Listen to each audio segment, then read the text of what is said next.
Well, this is a wonderful day, and we have a speaker that has been with us before, and this is Ted Kuntz, and Ted has written a book called Peace Begins With Me. And Ted, I first met when on internet, actually, and when I met him on the internet was, I went through, and I don't know, it was Goddessence that did it, but I was looking for somebody of the qualifications that Ted had to talk at a conference I was putting on. And Ted's name popped up, and I don't know how many people there'd be in there that would be doing a similar work. And so I thought, oh, I'm sorry. Isn't this just wonderful? This is just wonderful that I have this man. I'm kind of afraid to email him because he's got all these credits behind his name. So I email him and I explain that this is a little conference. It's our first year of doing this little conference. We're hoping to make it bigger later on and trying to make it sound pretty good. And I get an email back from Bangkok saying, I'd love to do your conference. So this just shows the quality of the man that we have here today that's joining us. So we'd like to thank God and say a prayer and say thank you, God, for allowing people like Ted to come and share their wonderful news, their wonderful help that helps each of us get the peace within ourselves by finding that part of ourselves that is that God self, that connection with the higher self. So we are fortunate, I must say, for that. I'd like to welcome anybody here for the first time, and we have a package that we give out, and if one of my assistants there would like to pick up one of the envelopes there, and this lady, I know is the first time. Did you get one? I did. Oh, you got one already, so that's great. Okay, that's good. So that is wonderful. We'd like to acknowledge that you're here. And then we want to, everybody arousing deck the halls, and that is, according to what I've got down here, number 1, but you never can believe I might hit something on the computer and it comes up something else. So I'm hoping that all is number 1.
The Reverend Ruff's brother lives in England, and he emailed me, said, watched last week, it was absolutely wonderful. Is it the 16th? My brother and sister-in-law are going to be speaking, and most certainly it is, so pass that around, because it's the ministers that were here for so many years to look after you for 10 years. And I said, yes, the 16th is it. And he's flying over from England for Christmas, so he's going to be here on the 16th with them. So he'll get to be in the presence instead of watching us online. So we thank all the online people for joining us. And I'd like to talk a little bit again about Ted and what he's done. Peace Begins With Me is a book that he has, and if you haven't read it, he has brought a few copies, and I would recommend it highly. I went through it probably in about less than 24 hours. I read it part one day and part the other day, and I'm telling you, it may not take long to read it, but it sure leaves a long-term effect on your life and how you feel, so I feel really good about that. And the good part about this is that it's Ted's own story, really, about himself and his son. And the good part about it is that he may have a lot of education, Master of Education, and all of these credentials behind him, and many years of being a psychoanalyst, and many years working in the school system, in the college. But you know something? It didn't vaccinate him from going through tough times. And he just shares with you his stories about how he managed to put himself into the inner peace and managed to bring his life into some kind of useful thought of you can turn the other side of the coin over and find there's gold on the other side of that coin. So Ted, would you like to join us and give us a little talk? Good morning. Nice to be here again. Good morning. I'm amazed at your courage to show up here. I was scheduled to speak at a church in Maple Ridge last week, and we had 5 people come and brave the snows. You've got fellow listeners. Just to give you an idea, because I'm trying to figure out what kind of a message to deliver this morning, and I know some of you have already heard me speak. How many of you have heard me speak before? How many know my story? Not too many. Okay, so there's only a couple of people that I might be repeating myself. As Barbara said, I've been on a journey with my son Joshua, and the journey began 23 years ago when my son was born healthy and then was damaged by his vaccine shot at 5 months of age. And as a consequence of that, he began to seize, and the seizures increased in frequency such that by the time he was 4 years old, he was seizing 12 to 15 times a day. And each seizure was 15 to 20 minutes long, and a seizure of that length deprives the brain of oxygen. And so the son that I had at one point had walked and talked and feed himself and ride a tricycle. By the time he was 4 and a half, he had lost all of that ability. And I spent many years in a place of anger, a place of resentment, and a place of fear, because the doctors had also warned us that any one of the seizures has the potential to kill him. And so I was in this dark, dark place, and I had this epiphany with my son, and I think it's worthwhile I take a minute just to share with you what happened with him, because it was really a change point in my life. One of the things that I did in my desperation when I was trying to figure out how do I move through this darkness, this heaviness, this anger, this resentment that I have, is I went to see a psychic, and the psychic said I could come with questions. And really, the only question that I had that I wanted an answer to at that moment was, will my son live? And so I asked the psychic my question, and she responded in this clear and authoritative tone. She said, have no fear, the son will outlive the father as he should. And so when I heard that message from the psychic, this joy went racing through my heart at that possibility. And then a second question came to mind, and that was, well, if my son is going to live, what will he be when he grows up? And again, the psychic paused, and then in this clear voice said, your son will be what he already is, and that is a teacher. Now, I had a lot of difficulty with that message, because Josh, by this point, his capacity had been reduced to that of a 2-year-old, and I wasn't clear how he could possibly be a teacher with that limited ability. But what did happen is that I started to get curious about what are the lessons that he could possibly teach me. And I had this epiphany with Josh one day, and it happened as a result of a ritual Josh and I shared together. When I came home from work, I would drive up the driveway, and Josh would hear the sound of my car, and he would recognize it, and he would know that Dad was home. And so if he was doing well enough that day, he would run to the window, and he would wait for me to get out of the car, and then he would yell, hi, Dad. And I would say, hi, Josh, and I would come into the house. But most of the days when I drove up the driveway and I looked to the window was empty because Josh was having far too many seizures. That got in the way of him being able to come and greet me there. On this particular day when I drove up the driveway and parked the car and went to the window, there was his little face in the window. His little nose was pressed against the glass, waiting for me, and with this joyful joy, he said, hi, Dad. And I said, hi, Josh. But I stopped, and I just looked at him, and I just felt this sense of gratitude that Josh was well enough that day to be there. And as I looked at my son, I heard a voice, and the voice was as if it was spoken out loud. And what I heard was actually a question. And the question was, when your son looks through the glass at you, what does he see? And as I thought about that question, the answer was an answer I didn't particularly like. He saw a father who was angry, a father who was afraid, a father who was resentful, a father who was living in despair. But probably what impacted me most is that he saw a father who was effectively rejecting his own son. Because the truth was, I didn't want this disabled child. I wanted the son that was there in my imagination before all of this illness began. And when I recognized the truth about who I was and my way of being, I realized that I needed to do something different. I realized that my son deserved better than that. And so I remember making a commitment that day that I was going to find a way to become peaceful, that I was going to find a way to make peace with what was happening in my life, that I was going to find my peace and my joy again. But probably more important, I made a commitment to fall in love with the son that I have, not the son that I don't have. And so I began this very deliberate journey of searching for peace. And probably one of the first things I came to recognize is that I didn't know how to do that. I didn't know how to be a peaceful person. I was much better at anger or fear or resentment than I was at peace. And when I engaged other people around us, I realized that I'm not unusual that way, that most of us want peace, we yearn for peace, we desire it, and yet rarely do we actually hold on to it. And it seems particularly,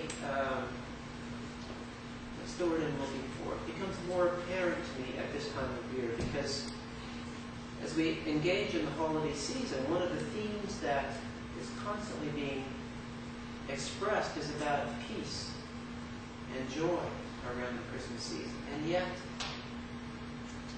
it's interesting to me is that I rarely find people who are exuding that peace and joy that I think that we're all looking for. Instead, I see these hurried people. I see these people that are caught up in all this drama about finding the right gift, and they get hooked into overspending, and then they've got fear and anxiety about what that is. And I think, isn't this interesting that we've declared this. This is a time of year when it seems like one of the most important things for us to do is to express our joy and express our peace, and yet I see lots of cranky people. And so I got curious about my own journey to peace, and also what is it? What gets in the way of us experiencing peace and joy? And one of the things that I came to realize is that in my journey is that I was telling myself stories, and those stories would often lead me in the path of anger or resentment. Stories that said life should have been different, this should never have happened.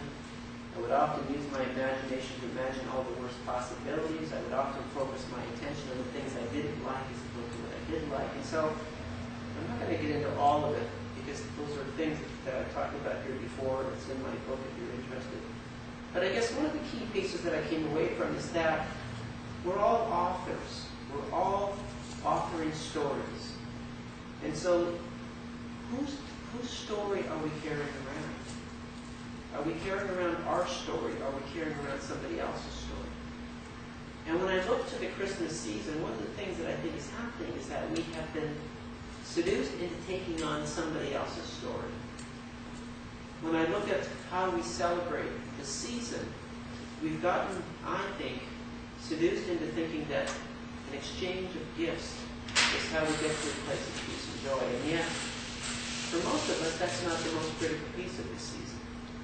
So how did we lose the giving of our presence, as in our being, our way of being, our connection to people, our heart-to-heart connection, and instead we give the presence as in gifts? And I think, unfortunately, that commercialism has convinced us that this is how we celebrate the season. And I know how deeply embedded that story is because for the last few years my family and I have chosen not to have a gift exchange. That instead we want to do other things as a family. We want to take this time to say, how can we deepen our relationship with one another? How can we just take some time to experience the joy of this family, to celebrate it?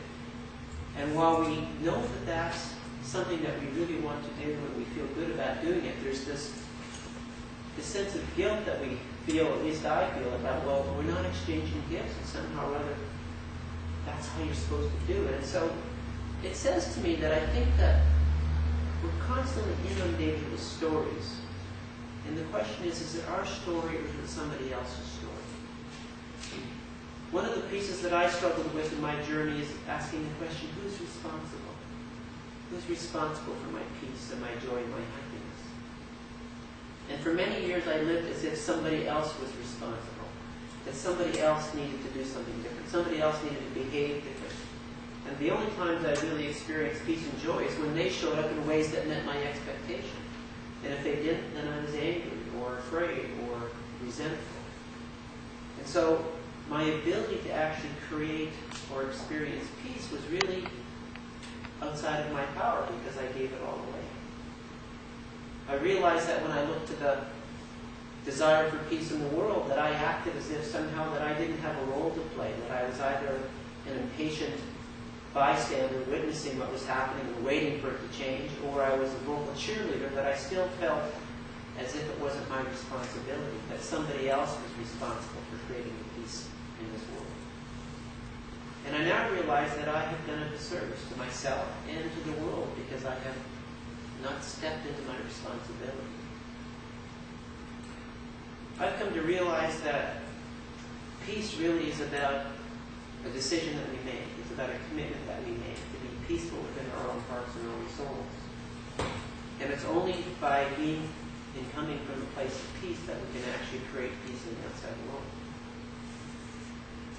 And so one of those responsibilities that we have is around what's the story that we tell. One of the wise authors that I came across in my journey to discover peace was a fellow by the name of Michael Warren. And Michael wrote an article called "Who Tells the Stories That Our Children Hear?" And Michael explains that in previous times, and particularly in Aboriginal cultures around the world, that they use storytelling as a very powerful means to communicate values and to teach children what's important. And so he said it used to be that parents and grandparents would sit down with the young ones and they would tell them a story. And embedded within the story was the kind of wisdom that they hoped that that young child would take on in order to become a healthy and contributing member of society. And then Michael goes on to ask the question, who tells the stories that our children hear today? And so who is the primary storyteller of children today? Do you know? Television. And Michael says the problem with television is that we have given away the responsibility to people that we don't know, and in many cases don't even share our values. And so he implores parents to take back the responsibility of storytelling. And I think that we need to do that as well. We need to take back the responsibility of the stories that we tell ourselves or allow to be told to us. I think we've been convinced by the story that's in our society that Christmas is about giving gifts. That it's often gifts that you buy at a store, as opposed to the gifts of my presence, the gifts of my being, the gifts of my joy. It kind of reminds me of the story of the fellow that's walking, and he comes across a fellow who's on his hands and knees underneath a light standard, and he says, what are you doing? And he says, well, I lost my keys, and I'm looking for my keys. And so the fellow says, well, I'll help you. And he gets down on his hands and knees, and the two of them are sifting through the bushes and along the pathways looking for the keys.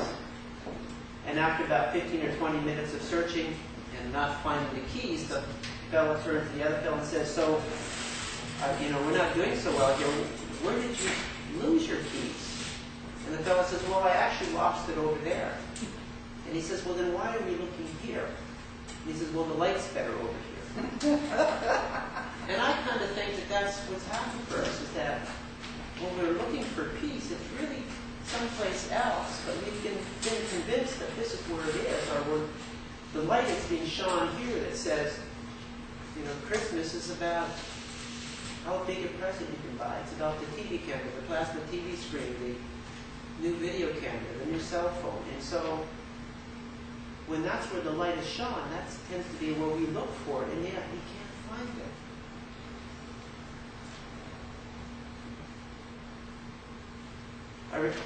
I remember the story that I first heard from Stephen Covey, and I don't know who's responsible for it, but he talks about having a jar, filling the jar with these rocks, and then saying to the students, is the jar full? And they said, well, yes, it is. And he said, no, it's not. And he takes smaller rocks and he fills in all the spaces around the big rocks, and then he says to his students, is the jar full? And they say, yeah. He said, no, it's not. And then he takes sand and he fills in all the spaces around the small rocks, and then he says again, is the jar full? said, yes. And he said, no, it's not. And then he takes water and pours it in the spaces that are there left again. Is the jar full? And finally they had come to some agreement that the jar is full. And then he says to his students, so what's the moral here? And they said, well, the jar wasn't really full. There was still lots of space. And he said, no, that's not the moral. The moral is if you want to put the big rocks in the jar, you have to put them in first. And what he means by that is you can't stick the big rocks in with all those other rocks or smaller rocks or sand because you can't get them in. If you want those big rocks in the jar, you have to put those in first and then fill up the spaces with smaller things. And he uses that as a metaphor for life. Life is like that container, that jar. And what are the big rocks that we want to put in? Because we have to do that first. And then we can fill the spaces up with the smaller things. But I look to this time of season, and I think that we're too busy filling that jar up with all these small little rocks, and we've missed the big ones. And so I know as a family, again, we sat down and we said, how do we want to celebrate our family? How do we want to celebrate our community? How do we want to express our joy? What might that look like? And so we've taken ownership of that story so that we can celebrate it in a way that touches our hearts, that is meaningful for us. And so what I've learned is that if I'm going to go to a path of peace and joy, I need to figure out how to do that for myself. I need to look within. They say that happiness or peace or joy is an inside job, not an outside job. And so I wonder how many of us are looking in the wrong direction for that peace or that joy that we want to experience. I wonder how many of us are looking under the light stand because that's where the light is shining, when in fact we really need to look within. And there may not be as much light there because often that's not the places that are being focused on. Gratefully, these are places here, Barbara, where that happens. But we quickly lose track of that. So my hope is that you begin to embrace the idea that you're a very powerful storyteller. And are you telling your story, or are you allowing other people's story to be told too? Are you taking responsibility for your experience of peace, or are you waiting for something to happen out there in order for you to experience peace? I now believe that I'm responsible for all of it. In our culture, we often have a cultural story that says in any relationship that I'm 50% responsible and you're 50% responsible. And I actually think that that gets in our way. I think that if all of us said, you know what, I'm 100% responsible for what's happening here, that we would have a completely different world in mind. And so, where are we giving away our power to experience peace and joy? I hope I've shared some thoughts with you this morning that allow you to find your peace and to create it over and over and over again. Thank you.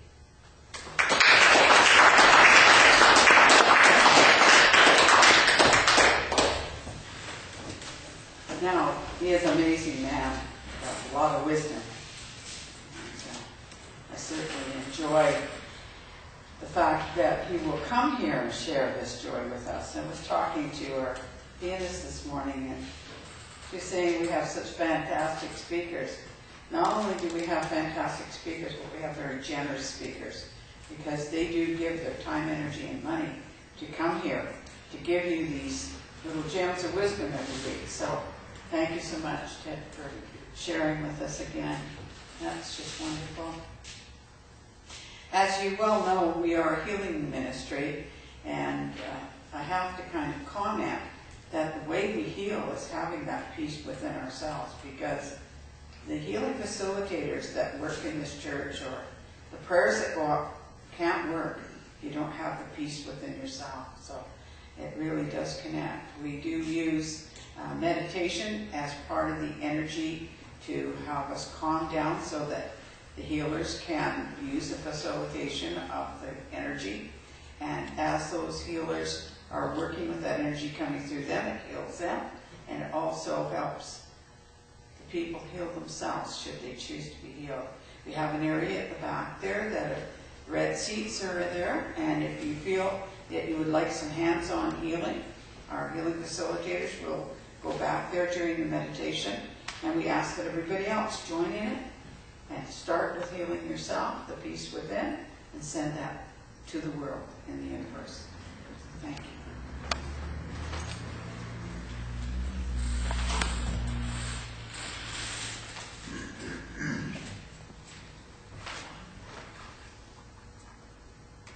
Uh-oh, I'm going to have to bounce this thing.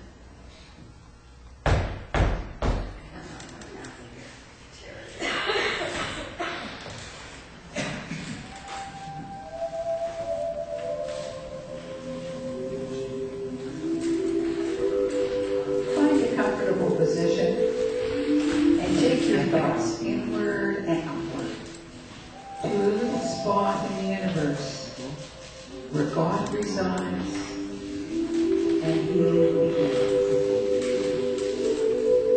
Allow the energy to move through the tips of your toes, moving upwards or around and round the body, and allow it to come up through the top of the head and flow over the body like a gentle summer rain. As you breathe in again, feel the energy bringing alive all the cells of the body that work together with all of the organs.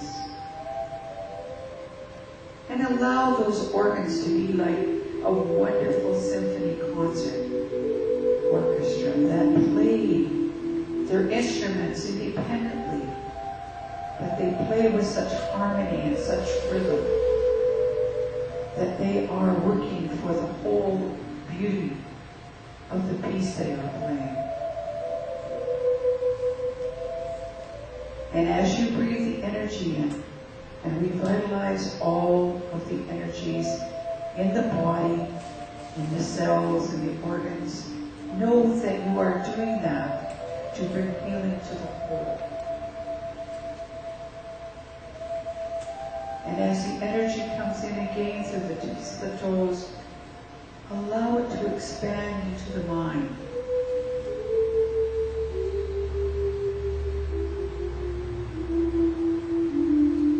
Let the mind open and be receptive. Let the mind be positive and be healthy, so that it may touch the dreams, the ideas that God has, to make you all that you can be. Allow those dreams, those thoughts, those energies to come through the mind to healthy growth, so that they will grow and produce the dream that God has for you.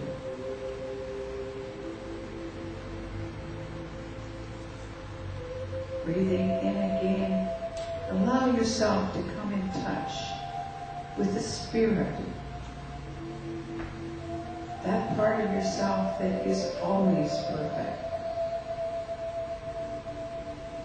And allow the Spirit to communicate to the mind and the body what it needs for this journey that it is having in this physical existence.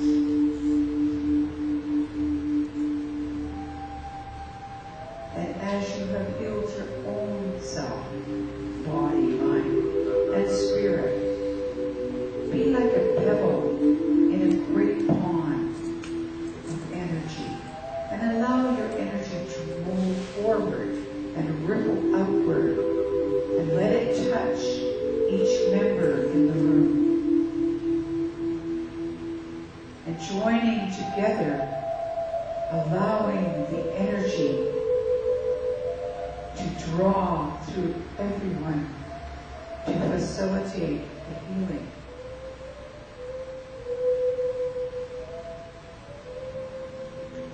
Taking a deep breath now, think about outside of this room into the community of your family, the community around you. you, of your teachers and your leaders. And allow that energy to ripple out and touch all of them, so that they too may experience the wonderful healing, the wonderful peace.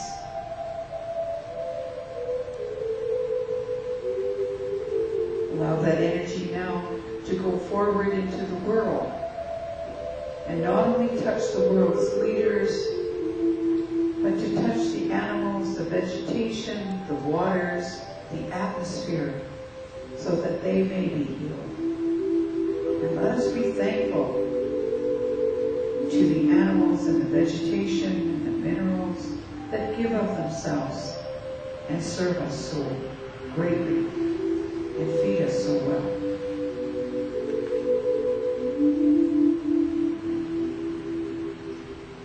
Allow us now to reach out into the universe, into other parts of the universe that we are not familiar with, for many mansions in God's world that we are not aware of every room in every mansion. But we send love and we send caring, for God promises us that love and healing is never ending. And all we need to do is ask. And the energy will follow the intention of the thought. And the healing will begin.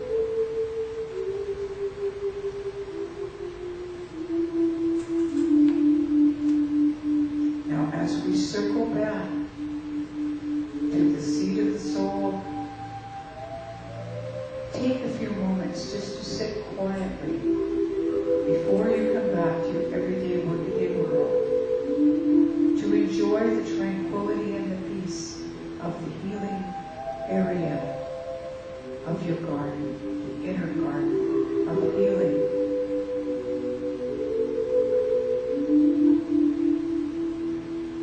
And know that you may visit here at any time. And God has promised the love and the healing is never ending. So open your hearts, your mind, and your hand.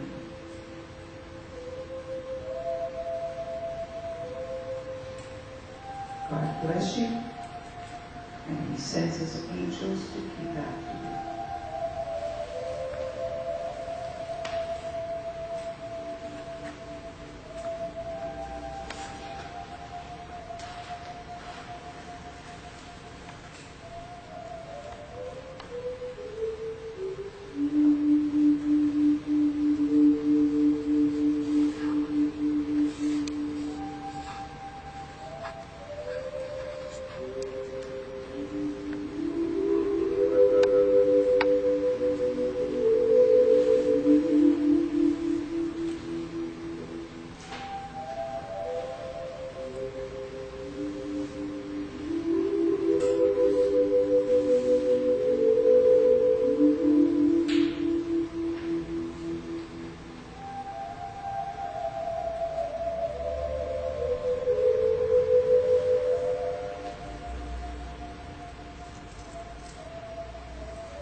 So much for joining into the meditation.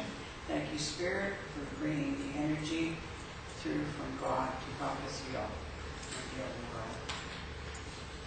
We're more than one prayer gathered together that always gives more power. So it's almost in mathematics where you get to the 10th power at a time. Another person prays, another person prays. It just multiplies that energy. And so we have a healing bowl that's kept at the back, and every day our healing facilitators do prayer, and they concentrate on that bowl. God knows the name of the people that are in the bowl, and also knows that we only need one name, the first name, and the attention, the minute it goes out to the universe, the energy starts sending healing immediately to that person. So we thank very much the healers that work every day, and healing facilitators that do help us with that. We have announcements now coming up, and as you well know, that we do have next week Reverend Gloria and Martin Brock. Now, everybody who's been familiar with this chapel over the last 10, 11 years know that Gloria and Martin spent many years being our guiding lights in this chapel, or not our chapel by this name, but the same location. And that they did a lot of good work here. And a lot of people have come up in the spiritual light with these two couples. So we'd like you to join them next week. Whether it's snowing or not, try to jingle those bells and get out here and see them next week when they come. And welcome their brother from England that's going to be with them. Next week is also going to be Food Gift Sunday. And what we're asking is that some dry ingredients are brought, and we are going to place them in the hampers on the rostrum, and we will then distribute them to the food bank. And we will put a little jar there if somebody doesn't bring dry food, they can put some money in. Our dance, we did 3 big hampers of food, and we also got $52 to take from the church to the food bank at the big dance that we did. So, you know, the church is doing pretty well for a small church at trying to help the community, and there are many people that are very hungry at this time. We also are going to have our candlelight service on the 23rd, and try to book an extra hour off to join with us, because that's going to be the time that we're going to give good cheer to all the people that are here from the church, welcome them and say, come on, let's celebrate this wonderful time of year, a time of giving, a time of sharing. And we're going to ask everybody to share by bringing 6 Christmas cookies. So if you bake cookies, bring 6 Christmas cookies, and that way people who turn up that don't know what's happening will have enough on the plate that everybody will be able to exchange Christmas cookies. And bring your Christmas cards and a big smile on your face so that you can welcome everybody and say Merry Christmas. And the following week, of course, we will have the New Year's, bringing in the New Year.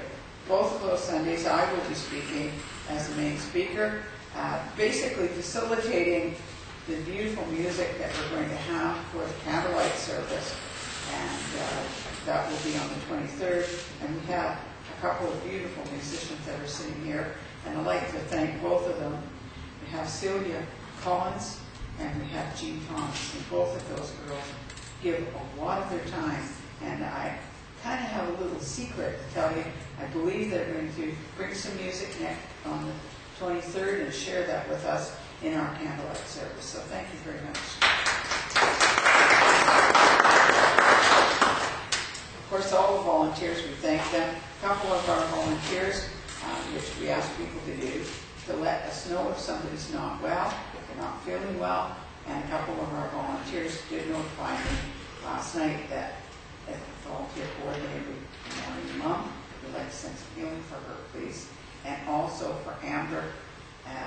And Amber is a lady that is one of our healing facilitators, one of our volunteers that's always here, always helping, shares time, energy, and money with us every week that she can possibly be. But she's had a lot of problems with her back this last couple of weeks. So she's asking if this time people would get some healing for her. So that would be greatly appreciated. We will not have a service on Christmas Day. A couple of reasons for that is that everybody has family and they have things to do. But secondly, we have our Christmas on the 23rd for our family, gather them all together. So after we leave here on the 23rd, we have our big Christmas. And Christmas Day, we usually try to do something special for the community. And so I would encourage that if you do not have something to do on Christmas Day and you do not have family, look around and see what you can do. We've done everything from go down to the mission and take sandwiches down. One time we took, I think, about 120 sandwiches down to the mission downtown, and they were quite appreciative of it. And that kind of helped our Christmas Day when we didn't have the big family home, and then we just go home, eat our turkey, and feel good that we've had a really good Christmas. So try to do something nice for somebody else this Christmas. As Ted said, it's a time of sharing, a time of loving, a time of giving something of yourself, not just a gift. So that's so wonderful that we're going to do. candlelight service will be beautiful, so we'll be happy with that. And now it's time for you to wait on your offering. That's where you can do your part to help keep this chapel.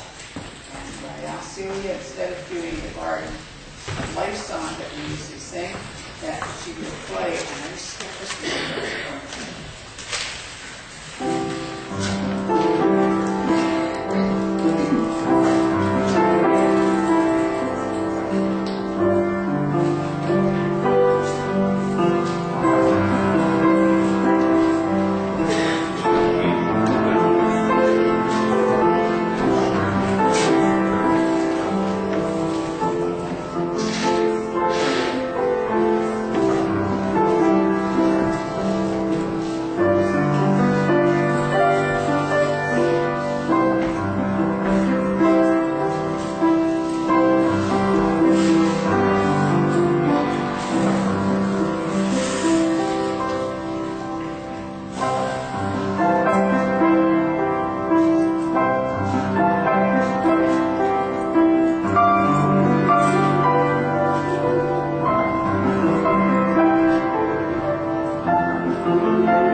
We'd like to thank you, Heavenly Father, for these wonderful gifts that have been given from the heart to help us with this church and to help us do the work that you are directing us to do.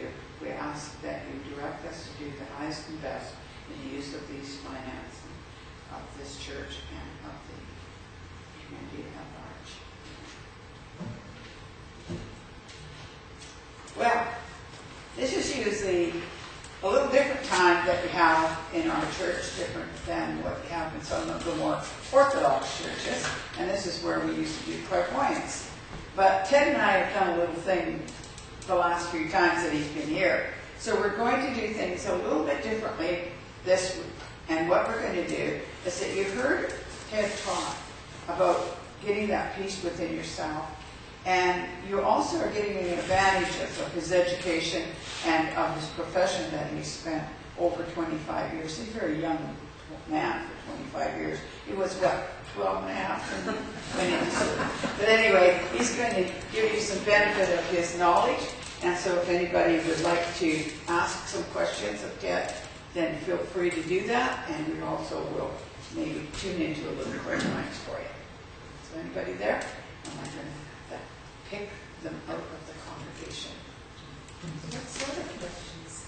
Pardon me? Well, to do with how you gain peace if you're going through a traumatic time, or how do you stop that talk that goes on in your head so that you can get that inner peace within yourself. Exactly. How do you stop that talk that goes on in your head? I'd like to There's a good question for you. Trying to meditate. Nothing but thoughts. And the thoughts keep coming even though you're trying to meditate. And how do you get that to quiet down? Well, let me share with you a strategy that worked for me, and it may or may not work for you, but it was something that I found helpful, is that I would spend a lot of time with worry. And so my mind was filled up with those worry thoughts. And what I discovered is that worry, research tells us worry is often the same thoughts over and over and over again. And so I made a decision that if I just do it once each day, then I could probably cut down my worry time. So I started to schedule my worry time.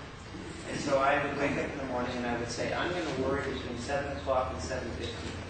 And I learned to become even more specific. I learned to declare a worried place. So I made it the red chair in the living room.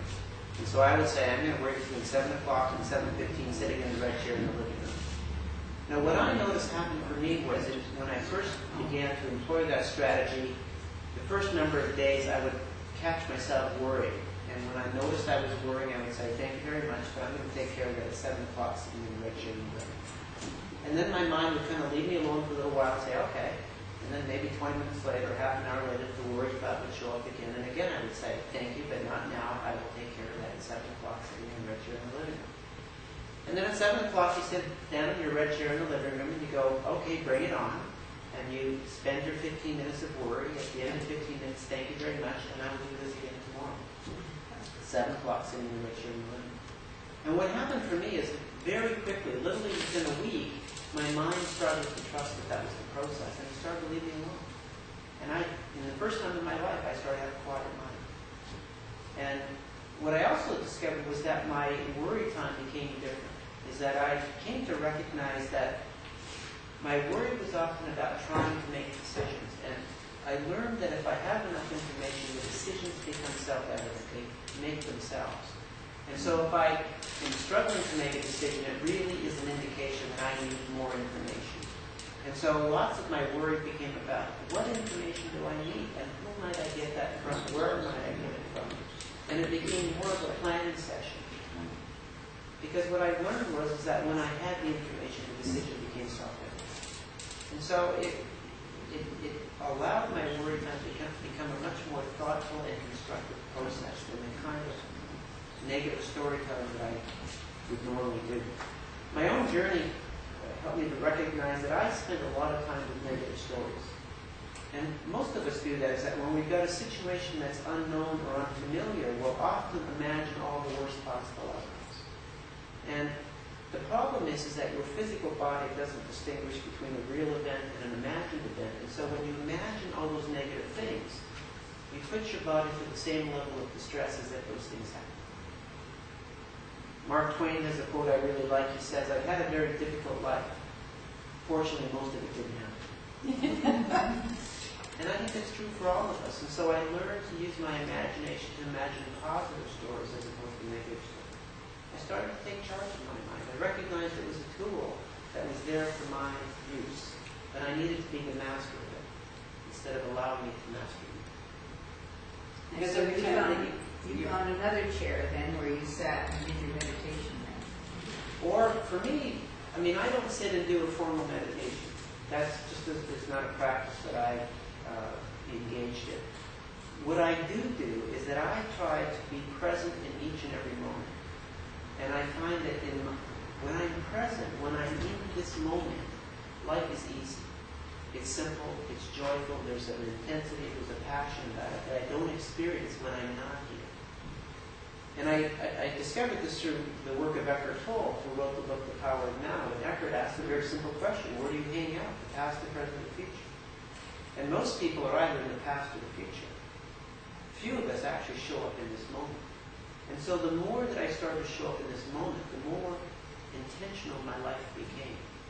And I think every moment is a meditation, because when I'm here, there's this single focus. I'm glad my computer can do 10 different things at once at the same time, but I learned that when I tried to do that I was fragmented, I was all over the place.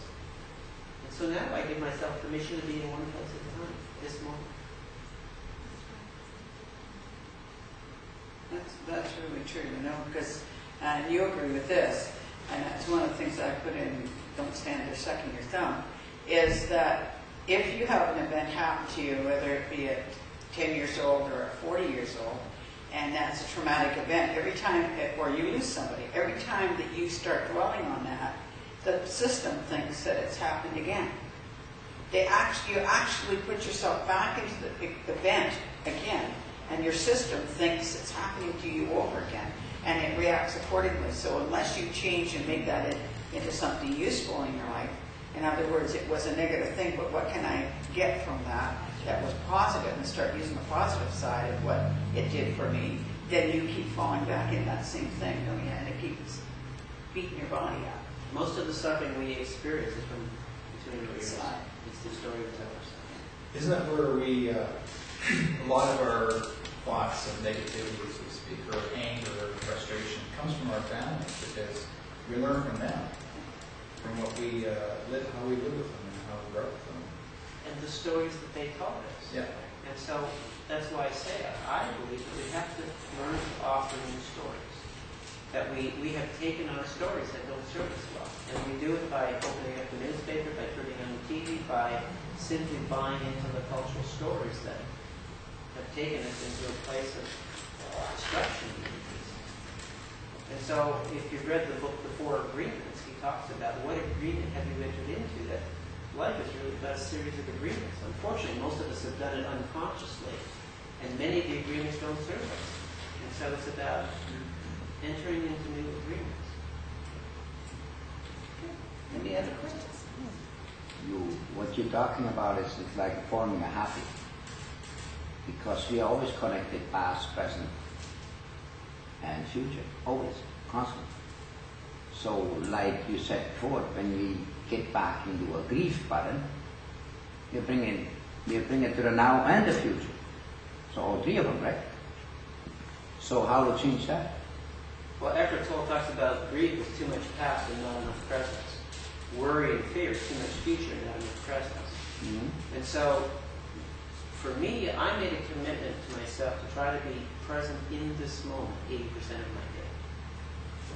And so there is some value in reminiscing about the past. There is some value in imagining your future, particularly if you're doing that in a positive way. The question, do we ever show up here in this moment? And what I discovered is when I show up in this moment, there's an ease, because I can always manage this moment. Doesn't matter if I show up, I can manage this moment. What I can't manage is my imagination about what might happen, because it doesn't exist. And so you can't manage what doesn't exist. Now, the challenge for me was, how do I show up in this moment? Because I was never here. I mean, maybe as a little child, but as an adult, I was always ahead of myself, seconds, minutes, months, years ahead of myself. And one of the tools that I learned that started to make a difference for me is I went on a silent retreat, and the facilitator gave us a list of instructions. And on that list were things like, feel the bark of the tree, feel the dew on the grass in the morning, taste the salt of the ocean, listen for the sound of the babbling brook. And so I looked at this list, and he had about 20 things like that on the list, and I said, wow, this is not what I was expecting. And I thought they'd say, sit in silence, posture, do this, do that. None of that stuff. And so I said, what's with this? And he said, I've been doing this retreat for many years, and what I've learned is that people can't benefit from this experience if they don't show up. He said, oh, they come physically, their bodies are here, but the rest of them is not here. They're at work or at home or in the future someplace else. And what I discovered is that if I get them to activate any one of their 5 senses with intention, they become connected, their mind and their body come into the same place. So when you feel the bark of a tree, in order to feel the bark, you have to be in your body in this moment. In order to feel the dew in the grass in the morning, taste the salt of the ocean, listen for the sound of the babbling brook. And so I've recognized that that's a very simple but a very powerful tool. Get back to your senses. So for example, now when I'm washing dishes, my hands are in the sink, I feel the warmth of the water, I feel the slipperiness of the soap across the plate. I'm in the sink. I'm in the soap. I'm not thinking about the next dish or what I'm going to do after I'm done dishes or what's happening next week. I bring myself into this moment. And the more that I do that, there's an ease to that, but there's this joy that comes with it, because now we get to get every moment of life that is here. I realized I spent most of my life not being here. I was always someplace else, and often with a negative story. Research tells us the average North American has 9 times, doesn't matter, 9 times as many negative stories as positive stories. Now, we're not born that way. So what is it about our culture that we get taught to think of such negativity? Well, open up the newspaper, turn on the TV, what are you going to be exposed to? And so what I see is that we allow ourselves to be inundated with negative stories, and it's killing us. It's poisoning us. And we do it over and over and over. And it becomes like a reality. Because if you've ever cried, anybody here ever cried while they're watching a movie? Anybody here ever got so angry at an umpire or a referee in a game or something, you go throw something at them? That's because you became involved with something that you're not really involved in. It's not really you, but you've become so attached to the story, that you actually cry because something's sad in the story. Sadness didn't happen to you, it happened to somebody else, but you take it on. So that's basically what we do when we hear the story. Well, look at how wars happen. We Yeah, tell a exactly. story about those awful people over there. It doesn't matter if the Yeah, story's and not no one true. goes shoot 'em up. Yeah. Yeah. And we don't really look at the bulk of the people who aren't that way. We look at that handful of people that they told us a story about. If I simply made decisions based upon my own experience of this moment, I would have no reason to go to war with anybody. Exactly.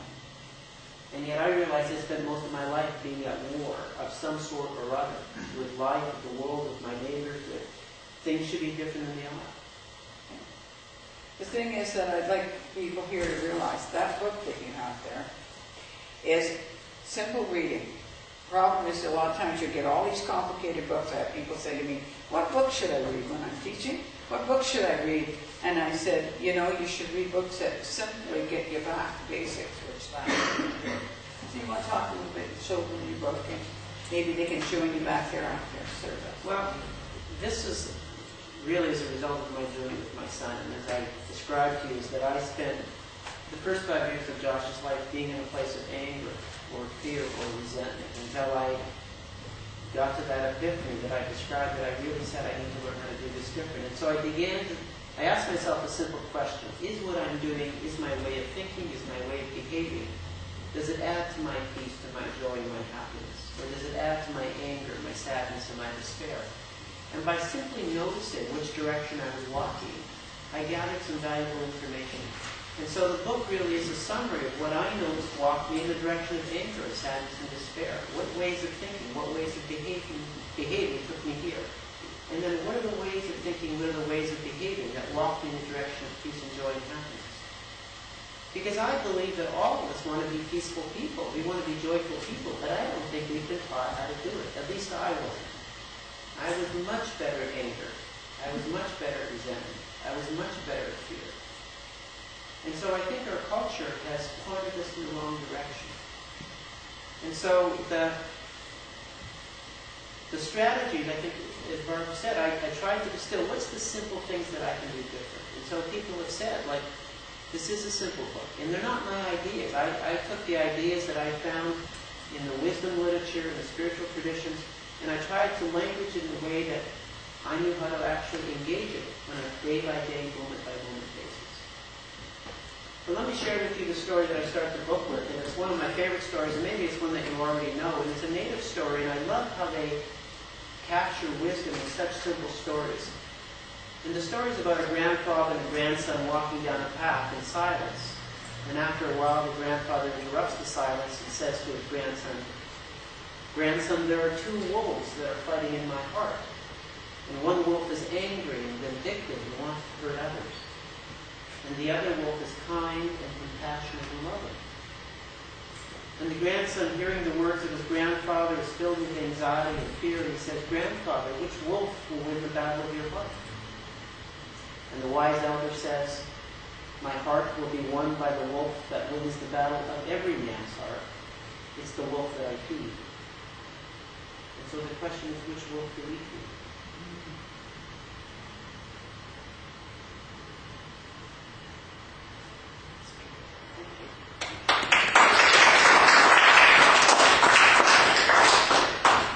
We're going to have the closing prayer now, and then we'll join in a small circle down here and sing a Wish You a Merry Christmas. So join me in the prayer, and thank you, Heavenly Father, for allowing us to gather here once more and to enjoy the morning that we woke up to, and that we could have rejoice in our heart and be here today, be in this moment, and be here with this speaker that is talking to us about how to gain peace within ourselves, and that we can give that peace to each other as we go through the week. Amen. Okay, so number 13, Wish You Merry Christmas. Go down here and join hands.